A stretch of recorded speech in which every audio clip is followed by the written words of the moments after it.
Welcome to capital TV Andhra Pradesh. ముందుగా bulletin లో headlines. ప్రపంచమంతా భారత్ వైపు చూస్తుంది. CM Chandrababu.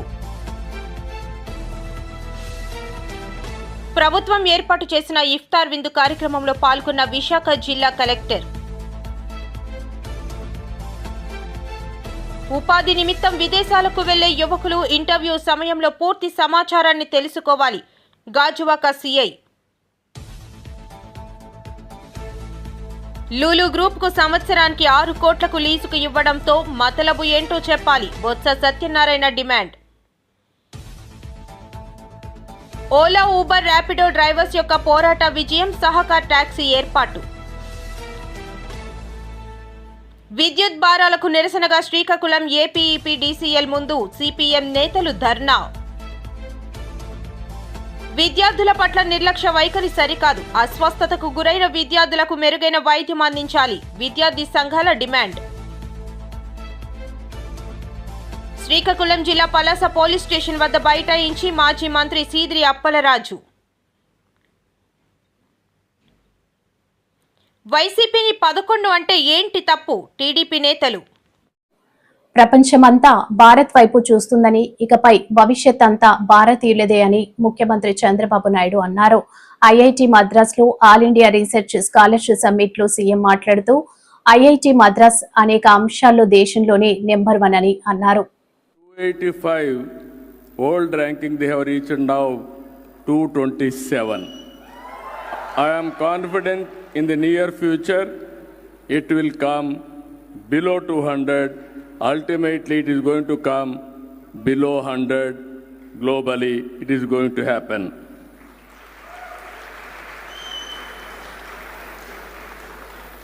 And also very good models they are messaging. Just now I spoke to them. What are all the new ideas I am having, everything they are doing. I really appreciate them. Nowadays, not coming to IIT Madras, you can become more brilliant by taking courses from IIT on virtual, online course also they are providing. They are disseminating information, knowledge in a big way.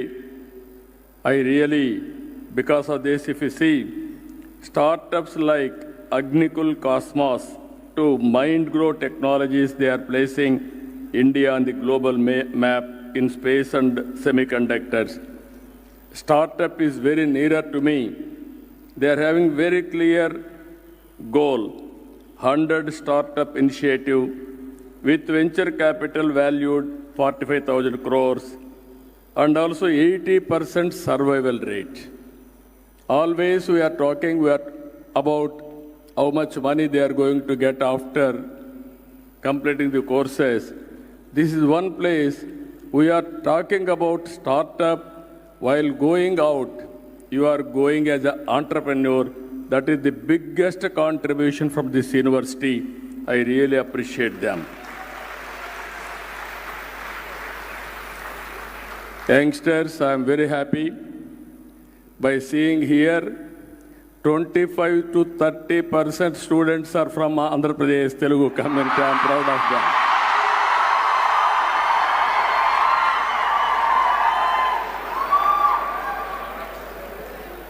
I wanted to place before you, even faculty members, history we have to go back. Always I am classifying after independence, pre-economic reforms, post-economic reforms. Pre-economic reforms, if you go through, very stable governments, but they followed the policies which are not conducive at that time. If you see mixed economy, mixed results, and many things are under government control, even license Raj. పండగ అనేది ఏ మతానికి సంబంధించినదైనా దాని వెనుక ఉన్న సందేశం సమాజంలో ప్రతి ఒక్కరికి మార్గదర్శకం అవుతుందని విశాఖ కలెక్టర్ ఎంఎన్ హరీందర్ ప్రసాద్ అన్నారు. గురువారం సాయంత్రం విఎంఆర్డీఏ చిల్డ్రన్ ఎరీనాలో ఏర్పాటు చేసిన ప్రభుత్వ ఇఫ్తార్ విందు కార్యక్రమానికి ఆయన హాజరయ్యారు. అందరికీ నమస్కారం. ఇక్కడ వచ్చేసినటువంటి ముస్లిం సోదరులు అందరికీ రంజాన్ పండగ శుభాకాంక్షలు తెలియజేస్తున్నాను. ఈరోజు ఇఫ్తార్ కార్యక్రమం గౌరవ ముఖ్యమంత్రి వాళ్ళు ఆదేశాల మేరకు విశాఖపట్నం జిల్లాలో మన చిల్డ్రన్ అరీనాలో చేపట్టడం జరుగుతుంది. మైనారిటీ సంక్షేమానికి ప్రాధాన్యత ఇచ్చి ప్రతి ఒక్క మైనారిటీ కమ్యూనిటీ సంబంధించిన వ్యక్తులు అందరూ కూడా ఆర్థికంగా అదేవిధంగా సామాజికంగా పైకి రావాలి, ముందుకు వెళ్ళాలి అని ఆ అల్లాని ఈరోజు ప్రార్థిస్తున్నాను. మన ప్రభుత్వం కూడా మైనారిటీ సంక్షేమం మీద ప్రత్యేక దృష్టి సాధించాలనే ఉద్దేశంతో ఎన్నో కార్యక్రమాలు తీసుకురాబోతున్నారు. ఉదాహరణ చెప్పాలంటే ఈ మధ్యలో ప్రకటించిన బెనిఫిషరీ బేస్డ్ లైవ్లీహుడ్ ప్రోగ్రామ్ మన విశాఖపట్నం జిల్లా తీసుకుంటే దాదాపు 391 యూనిట్స్ మనకు బెనిఫిషరీ శాంక్షన్ చేయడం జరిగింది. 1,00,000 నుంచి 8 లక్షల వరకు 50% సబ్సిడీతో ఈ యూనిట్స్ అన్నీ కూడా 381 యూనిట్స్ అన్నీ కూడా గ్రౌండ్ చేయడం జరుగుతుంది. ఇది డెఫినెట్గా మైనారిటీ కమ్యూనిటీస్లో ఉన్న వారికి తోడుగా ఉంటుందని నేనైతే భావిస్తున్నాను. దాదాపు 6 కోట్ల విలువతో ఈ కార్యక్రమం మనం చేపట్టబోతున్నాము. ఇంతే కాకుండా మైనారిటీ కమ్యూనిటీ నుంచి పిల్లలకి ప్రత్యేకంగా మనము డిఎస్సి కోసం కోచింగ్ ఇవ్వడం జరిగింది. ఆ కోచింగ్ కార్యక్రమం ద్వారా రాబోయే ఎగ్జామ్స్ వాళ్ళు చక్కగా పర్ఫామ్ చేయడానికి కూడా వీలుగా ఉండింది. సో ఈ కోచింగ్ కార్యక్రమమే కాకుండా స్కిల్ డెవలప్మెంట్ ప్రోగ్రామ్ కూడా రాబోయే రోజుల్లో మనము స్కిల్ సెన్సెస్ చేపట్టి స్కిల్ సెన్సెస్ని బట్టి ఎవరికి ఎటువంటి ట్రైనింగ్ శిక్షణ ఇవ్వాలనే మనము ఐడెంటిఫై చేసి వాళ్ళందరికీ కూడా స్కిల్ ట్రైనింగ్ ఇచ్చి జాబ్స్ ఇచ్చే విధంగా కూడా చర్యలు తీసుకోవడం జరుగుతుంది. ఈ సంవత్సరంలోనే దాని యొక్క రిజల్ట్స్ మీరు అందరూ కూడా చూడడం జరుగుతుంది. ఇంతే కాకుండా ఉపాధి నిమిత్తం విదేశాలకు వెళ్లే యువకులు ఇంటర్వ్యూ సమయంలో పూర్తి సమాచారాన్ని తెలుసుకోవాలని, కేవలం ఇన్స్టిట్యూట్లు మధ్యవర్తుల మాటలకు ప్రాధాన్యత ఇవ్వవద్దని గాజువాక సిఐ సూచించారు. గాజువాక ఇండస్ట్రియల్ ఏరియాలో నిరుద్యోగులకి విదేశాల్లో ఉద్యోగాలు ఇప్పిస్తానని కొంతమంది వెల్డింగ్ అసోసియేషన్ వాళ్ళు, ఫారిన్ ఏజెంట్స్ వచ్చేసి కొన్ని మోసాలు అనేవి ఈ మధ్య బాగా వెలుగులోకి వస్తున్నాయి. దాంట్లో భాగంగా మేము నిరుద్యోగులకి వెల్డింగ్ అసోసియేషన్కి కొన్ని ముఖ్యమైన సూచనలు చేస్తున్నాం. అందులో ముఖ్యంగా మీరు ఏ జాబ్కి వెళ్తున్నారు, వెల్డర్గా వెళ్తున్నారా, అసిస్టెంట్లుగా వెళ్తున్నారా, విజిటింగ్ వీసాల మీద వెళ్తున్నారా, ఎంప్లాయ్మెంట్ వీసాల మీద వెళ్తున్నారా అనేది మీరు చెక్ చేసుకోవాలి. తర్వాత మీకు ఆ జాబ్ అనేది ఎన్ని డాలర్లు పర్ అవర్ ఇస్తున్నారు అనేది ఇక్కడే మీరు కన్ఫర్మ్ చేసుకొని దానికి అర్హత ఉంటేనే చేసుకోవాలి. తర్వాత మీరు ఇక్కడ మీకు ఏం లేకపోయినా పర్లేదు, అక్కడ మీరు టెస్ట్లో పాస్ అవుతారు, మాది బాధ్యత అంటే అది మీకు మోసం తప్పనిసరిగా జరుగుతుంది. కాబట్టి అటువంటి ఇన్స్టిట్యూట్ల మీద మీరు కంప్లైంట్ ఇస్తే వాళ్ళ మీదనే చర్యలు తీసుకుంటాము. తర్వాత వెల్డింగ్ అసోసియేషన్ వాళ్ళకి నేను చెప్పే విజ్ఞప్తి ఏంటంటే, అటువంటి వాళ్ళు ఎవరైనా కూడా మీ దృష్టికి వస్తే మా దగ్గరకు తీసుకొని వస్తే మేము కేసులు కట్టేసి వాళ్ళ మీద అనేది చట్టపరమైన చర్యలు తీసుకుంటాము. పాత పరిచయాలతో 1,300 కోట్ల విలువైన ఆస్తులను గ్రూప్ కు సంవత్సరానికి 6 కోట్లకు లీజుకు ఇవ్వడంతో మతలబేంటో చెప్పాలని బొత్స సత్యనారాయణ డిమాండ్ చేశారు. ఇటీవల కూటమి ప్రభుత్వం బీచ్ రోడ్లలో 13 ఎకరాల భూమిలను గ్రూప్ కు 99 సంవత్సరాలు లీజుకు ఇవ్వాలని నిర్ణయించింది.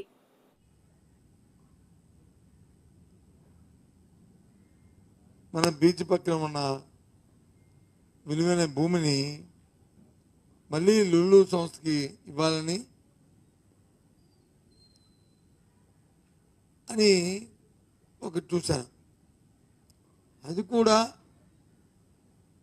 ఆ సంస్థకి ఇచ్చింది 33 సంవత్సరాలు లీజుకి ఇవ్వాలని. 33 సంవత్సరాలు కాదు, 99 సంవత్సరాలు లీజుకి ఇవ్వాలని.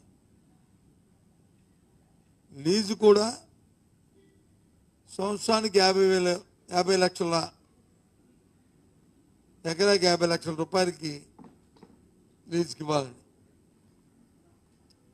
దాంట్లో వాళ్ళు చేసే కట్టడాలు, సినిమా హాల్స్, రెస్టారెంట్లు, కన్వెన్షన్ సెంటర్లు, ఇవి ఆలోచించేమని అడుగుతున్నాను మీ ద్వారా రాష్ట్ర ప్రధానికాన్ని, ముఖ్యంగా మా ఉత్తరాంధ్ర ప్రాంతంలో ఈ ఉత్తరాంధ్ర ప్రాంత ప్రజలందరినీ కూడా.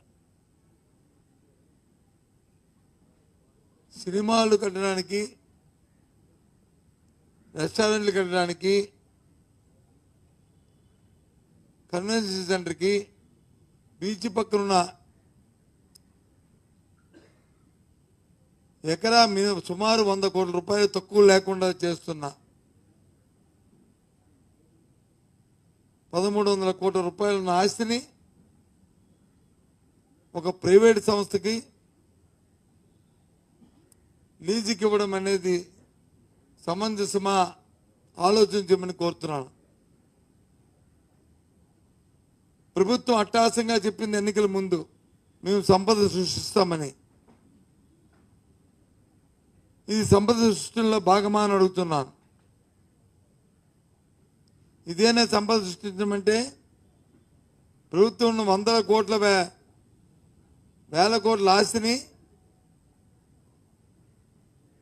99 సంవత్సరాలకి పారదర్శకత లేకుండా ఒక సంస్థకి ఇవ్వడం అనేది ఎంతవరకు సంబంధించి ఆలోచించమని కోరుతున్నాను. నిజంగా మీకు చిత్తశుద్ధి ఉంటే, ఇగో ఇక్కడ ఈ భూమి ఉంది, దీన్ని ప్రభుత్వం అభివృద్ధి చేయదలుచుకుంది, ప్రభుత్వంకి దీని మీద రెవెన్యూ జనరేట్ అవ్వాలి, ఎవరు వస్తారు, ఏ సంస్థ వస్తారు రండి అని ఓపెన్గా మీరు ప్రకటించాలనేది మా డిమాండ్. దాన్ని బట్టి ఆలోచన చేసుకోవాలి. ఓలా, ఉబర్, ర్యాపిడో డ్రైవర్స్ యొక్క పోరాట విజయం, సహకార ట్యాక్స్ ఏర్పాటు. విశాఖ క్యాబ్ డ్రైవర్ యూనియన్ ఆధ్వర్యంలో ప్రెస్ మీట్. ఈ ప్రెస్ మీట్ లో యూనియన్ గౌరవ అధ్యక్షులు బి జగన్ మాట్లాడారు. సహకార్ ట్యాక్సీని పెడుతున్నట్లు కేంద్ర ప్రభుత్వం ప్రకటన చేసింది. కేంద్ర ప్రభుత్వం ఈ ప్రకటన చేయడాన్ని మొత్తం యావత్తు ఓలా, ఊబర్, ర్యాపిడోలో పనిచేస్తున్న వాండకం డ్రైవర్ సోదరులందరూ, అలాగే all India road transport workers federation, Visakha cab union సంతోషాన్ని వ్యక్తం చేస్తూ ఉన్నాం. అయితే ఓన్లీ ప్రకటన పరిమితం అవ్వడం కాదు, ఇప్పటికే ఆల్రెడీ కేరళలో ఒక యాప్ పెట్టి నడిపారు కేరళ రాష్ట్ర ప్రభుత్వం. ఆ రకంగానే దేశం అంతా కేంద్ర ప్రభుత్వం యాప్ పెట్టాలని చెప్పేసి సిఐటియు గత 5 ఏళ్ళ నుంచి పోట్లాడుతూ ఉన్నాం. ఇప్పటికే 2 సార్లు సెలో పార్లమెంట్లు కార్యక్రమాన్ని నిర్వహించాం. నిన్న ఈ నెల 24వ తేదీన దేశం అంతా అన్ని కలెక్టర్ ఆఫీసుల దగ్గర కూడా కార్యక్రమాలు నిర్వహించాం. తర్వాత 26వ తారీఖున ఈ ప్రకటన రావడం చాలా సుపరిణామం. అంటే డ్రైవర్లందరూ పెద్ద ఎత్తున ఆందోళనలో పాల్గొన్నారు కాబట్టి పార్లమెంట్లో యాక్టివిటీ, సెలో పార్లమెంట్ యాక్టివిటీ కూడా పెద్ద ఎత్తున పాల్గొన్నారు. చివరికి సిఐటి ప్రధాన కార్యదర్శి ఎంపీ ఆయన పాల్గొని మన మద్దతు ప్రకటించారు. ఆ రకంగా ఇదంతా అయిన తర్వాత రాష్ట్ర ప్రభుత్వం, కేంద్ర ప్రభుత్వం ఏదో ప్రకటన చేయడం కాదు, చిత్తశుద్ధితో ఆ యాప్ను నడపాలి. ఎందుకు నడపాలంటున్నామంటే ప్రైవేటు యాప్లు ఏవైనా సరే 20% నుంచి 45% కమిషన్ తీసుకుంటారు ఇంతకుముందు. ఇప్పుడేం చేస్తున్నారంటే ముందుగా రీఛార్జ్ చేసుకోవడం. అసలు యాక్చువల్ చట్ట ప్రకారం అయితే తర్వాత బేరం ఇచ్చిన తర్వాత కమిషన్ తీసుకోవడం, కానీ ముందుగా ఈరోజు నేను రీఛార్జ్ చేసుకోండి 3 రోజులకి 419 రూపాయలు చేసుకోమని చెప్పేసి అంటున్నారు. యావరేజ్గా 140 రూపాయలు ఈరోజు రోజుకి ముందుగా కట్టమని చెప్తున్నారు. ఇది చట్ట విరుద్ధం. ఇక్కడ ఆ రకంగా ఓలా, ఊబర్, ర్యాపిడోలు ఒక రోజుకి అనుకున్నా సరే విశాఖపట్నం జిల్లాలో ఒక్క జిల్లాలో తీసుకుంటే 4,000 మంది అనుకుంటే 48 లక్షల రూపాయలు ఈరోజు రోజుకి మేము ఆదాయాన్ని సమకూరుస్తున్నాం. ఓలాకి, ఊబర్కి, ర్యాపిడోకి ఒక్కొక్క దానికి కూడా. మరి ఆ రకంగా ఆదాయాన్ని సమకూర్చుకొని ఈరోజు కనీసం సౌకర్యాలు కల్పించకుండా, ట్రిప్పులు ఇవ్వకుండా ఈరోజు ఇబ్బంది పెడతా ఉన్నారు. అందుకు మేము అడుగుతుంది ఏంటంటే రాష్ట్ర ప్రభుత్వం, కేంద్ర ప్రభుత్వం అన్ని పరిగణలో తీసుకొని కేంద్ర ప్రభుత్వం ఈ యాప్ నడిపి 8% కమిషన్ తీసుకోవాలి. రెండోది ఆ 8%లో 6% మళ్ళీ డ్రైవర్ల వెల్ఫేర్కి ఉపయోగించాలి. ఇప్పటికే కేరళ ప్రభుత్వం ఆ రకంగా అమలు చేస్తుంది. ఆ మోడల్లో ఈరోజు కేంద్ర ప్రభుత్వం అమలు చేయాలి. ఇప్పుడు ప్రకటన చేసి వదిలేయడం కాదు, ప్రకటనని చిత్తశుద్ధితో అమలు చేయడానికి ప్రయత్నం చేయాలి. ప్రయత్నం చేయకపోతే మళ్ళీ మేము పెద్ద ఎత్తున ఆందోళన చేయవలసి వస్తుంది. అటువంటి పరిస్థితి తెచ్చుకోవద్దని చెప్పేసి కోరుతా ఉన్నాం. విద్యార్థుల పట్ల నిర్లక్ష్య వైఖరి సరికాదు. అస్వస్థతకు గురైన విద్యార్థులకు మెరుగైన వైద్యం అందించాలి. విద్యార్థి సంఘాల డిమాండ్. విద్యార్థుల పట్ల నిర్లక్ష్య వైఖరి సరికాదు. అస్వస్థతకు గురైన విద్యార్థులకు మెరుగైన వైద్యం అందించాలి. విద్యార్థి సంఘాలు డిమాండ్. విద్యార్థుల పట్ల నిర్లక్ష్య వైఖరి సరికాదని, అస్వస్థతకు గురైన విద్యార్థినులకు మెరుగైన వైద్యం అందించాలని పలు విద్యార్థి సంఘాల నాయకులు డిమాండ్ చేశారు. మందస మండలం జిఆర్పురం కేజీబీవీ పాఠశాలలో ఫుడ్ పాయిజన్ జరిగిన సుమారు 20 మంది విద్యార్థినులు అస్వస్థతకు గురై వీరిలో 13 మంది హరిపురం ప్రభుత్వ సామాజిక ఆరోగ్య కేంద్రంలో చికిత్స పొందుతున్న సంగతి తెలిసిందే. చికిత్స పొందుతున్న విద్యార్థినులు ప్రగతిశీల ప్రజాస్వామ్య విద్యార్థి సంఘం పీడీఎస్యు రాష్ట్ర ప్రధాన కార్యదర్శి ఎం వినోద్ కుమార్, అఖిల భారత విద్యార్థి సమైక్య ఏఐఎస్ఎఫ్ జిల్లా కార్యదర్శి సిహెచ్ రవి పరామర్శించారు. అనంతరం వారు మాట్లాడుతూ అస్వస్థతకు గురైనటువంటి విద్యార్థినులకు మెరుగైన వైద్యం అందించాలని డిమాండ్ చేశారు. ఈ విద్యా సంవత్సరంలో రాష్ట్ర వ్యాప్తంగా అనేక వసతి గృహాలలో ఫుడ్ పాయిజన్ జరిగి విద్యార్థులు అస్వస్థతకు గురయ్యారని, అధికారుల పర్యవేక్షణ కొరవడుతుందని ఆవేదన వ్యక్తం చేశారు. విచారణ జరిపి చర్యలు తీసుకోవాలని డిమాండ్ చేశారు. అనంతరం పాఠశాలను సందర్శించారు. విద్యార్థులకు కనీసం మంచినీటి సౌకర్యం లేదని మండిపడ్డారు. తక్షణమే మినీ వాటర్ ప్లాంట్ ఏర్పాటు చేయాలని డిమాండ్ చేశారు.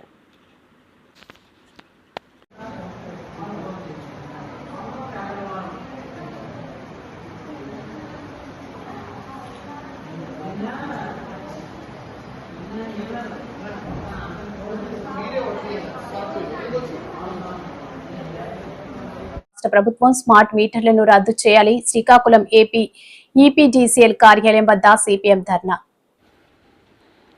రాష్ట్ర ప్రభుత్వం స్మార్ట్ మీటర్లను, సేకీ ఒప్పందాన్ని, సర్దుబాటు ఛార్జీలను రద్దు చేయాలని, లేని ఎడల ప్రజల మద్దతుతో ఉద్యమాలు ఉధృతం చేస్తామని సిపిఎం పార్టీ జిల్లా కార్యదర్శి డి గోవిందరావు, కార్యదర్శి వర్గ సభ్యులు బి కృష్ణమూర్తి ప్రభుత్వాన్ని హెచ్చరించారు.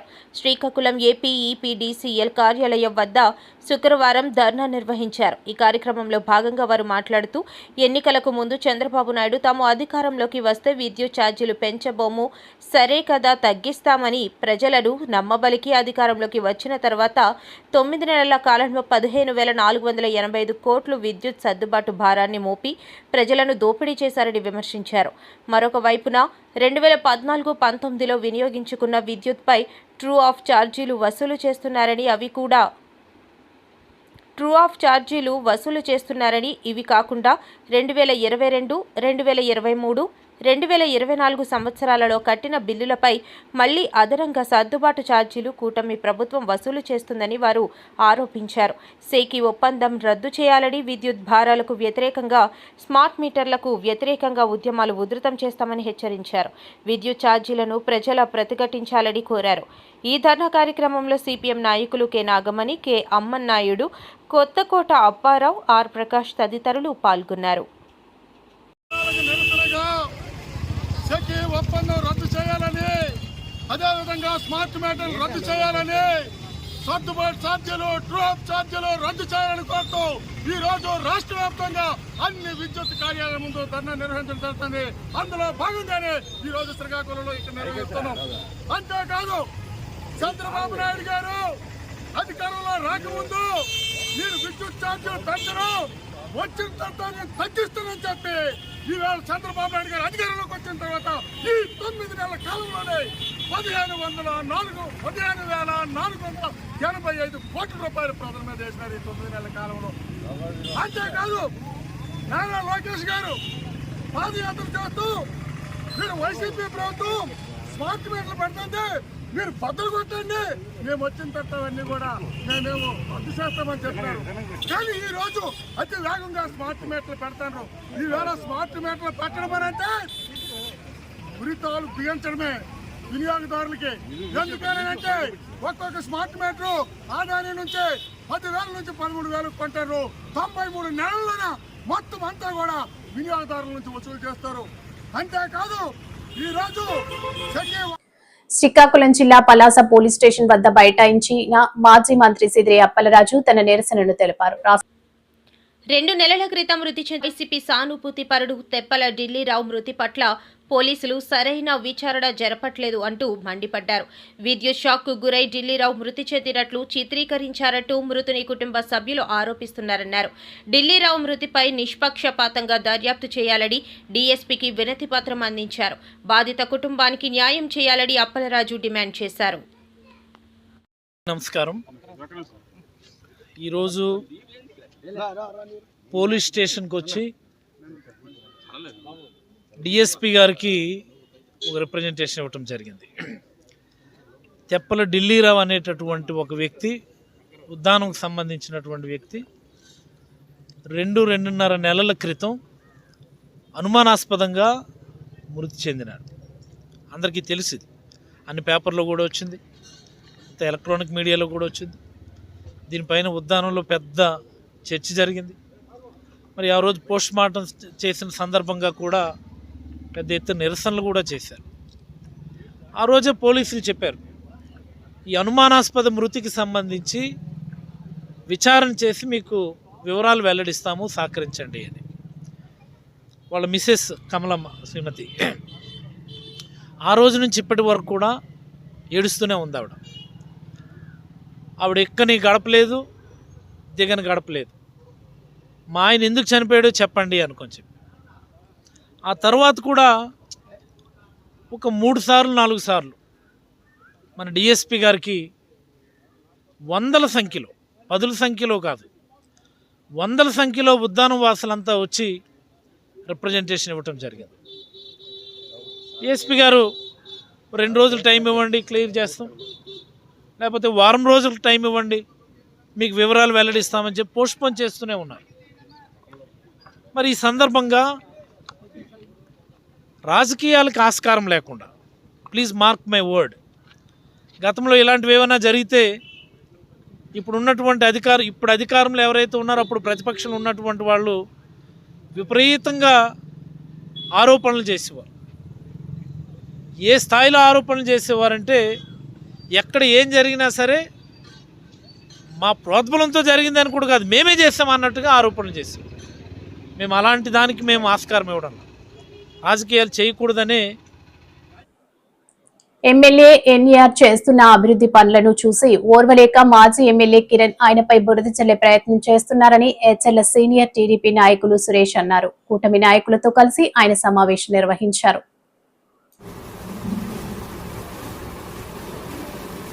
ఈరోజు ఈ పత్రికా సమావేశం ఏర్పాటు చేయడం జరిగింది. ప్రధానంగా గౌరవ శాసనసభ్యుల వారు ఆయన చేస్తున్నటువంటి అభివృద్ధిని, ఆయన ఈ నియోజకవర్గం అభివృద్ధికి పాటుపడుతున్న విషయాలు చూసి కొంతమంది లేడిపోయిన అవాకులు చవాకులు మాట్లాడటం జరుగుతుంది. అది ప్రజలకు తెలియాలనే ఒక ఉద్దేశంతోనే ఈరోజు ఈ పత్రికా సమావేశం ఏర్పాటు చేయడం జరిగింది. ప్రత్యక్షంగా చూస్తే తెలుస్తుంది, ఈరోజు ఈ నియోజకవర్గంలో అభివృద్ధి అంటే గౌరవ శాసనసభ్యులు నడుగుడు ఈశ్వరరావు గారి ద్వారానే జరుగుతుంది. ఆయన ఇచ్చల నియోజకవర్గానికి సంబంధించి ఈ 10 నెలల్లో సుమారు 70 కోట్ల రూపాయలు ఎన్ఆర్ఈఎస్ నిధుల ద్వారా ప్రతి పల్లికి గ్రామానికి కూడా సిమెంట్ రోడ్లు వేసే కార్యక్రమం జరిగింది. గత 5 సంవత్సరాల్లో కనీసం ఎక్కడైనా ఒక సిమెంట్ రోడ్డు అంటూ గత ప్రభుత్వం ఏర్పాటు చేసిందా? అలాగే గత ప్రభుత్వంలో ఏ రోజైనా ఎక్కడైనా స్థానిక సంస్థల మీద ఎప్పుడైనా ప్రస్తావన జరిగిందా? రహదారుల సౌకర్యాలు అయితేనేమి, అలాగే మౌలిక సదుపాయాలు అయితేనేమి, విద్యాపరంగా అయితేనేమి, ఏ విషయంలో కూడా ఈ నియోజకవర్గం గత 5 ఏళ్లు పూర్తిగా వెనుకబడిపోయింది. గతం నుంచి వచ్చినటువంటి సాంప్రదాయానికి అందులో భాగంగా శాసనసభ్యులందరికీ ఆటపాటలు, సాంస్కృతిక కార్యక్రమాలు ఇవన్నీ ఏర్పాటు చేసుకొని చేయటం కూడా జరిగింది. అందులో భాగంగా శాసనసభ్యులందరూ రకరకాలుగా స్కిట్లు చేయటం జరిగింది.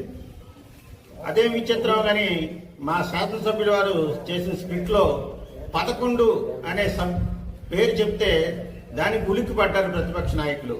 అసలు 11 అనే నెంబర్ ఎవరికైనా ఉంటుందా? ఆయన పేరు ఏదైనా 11 ఉందా? Cricket match